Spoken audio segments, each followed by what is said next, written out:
అత్యవసర సమయంలో ప్రజలు కాల్ చేసే డయల్ 100 నెంబర్ మారనుంది. దీని స్థానంలో 112 నెంబర్ను తీసుకొచ్చింది కేంద్ర ప్రభుత్వం. దేశంలో ఒక అత్యవసర నెంబర్ మాత్రమే ఉండాలని 2 ఏళ్ల క్రితమే కేంద్ర ప్రభుత్వం నిర్ణయించింది. ఎమర్జెన్సీ నెంబర్గా 112ను ఫైనల్ చేసింది. ఈ మేరకు ఈ ఏడాది ప్రారంభంలో 112 నెంబర్పై ప్రజలకు అవగాహన కల్పించాలని రాష్ట్రాలకు ఆదేశాలు జారీ చేసింది.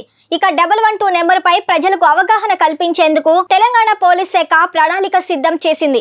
ఈ నేపథ్యంలోనే పోలీస్ శాఖ అవగాహన కల్పించేందుకు సిద్ధమైంది. ఇక మరో 2 నెలల వరకు డయల్ 100 అందుబాటులో ఉండనుంది. డయల్ 100కి ఫోన్ చేసినా అది ఆటోమేటిక్ గా 112కి ట్రాన్స్ఫర్ అయ్యేలా చేస్తారు. ఇక ఈ నెల చివరి వరకు 112కు సంబంధించిన సాంకేతిక పరిజ్ఞానాన్ని పోలీస్ అధికారులు కంట్రోల్ రూమ్ లో పనిచేసే వారికి నేర్పించాలని సూచించారు. సామాజిక మాధ్యమాల ద్వారా ప్రచారం చేస్తూ ప్రజలకు అవగాహన కల్పించనున్నారు. ట్రాఫిక్ సిగ్నల్స్ దగ్గర ప్రజలకు అర్థమయ్యే విధంగా ప్రచారం చేయనున్నారు.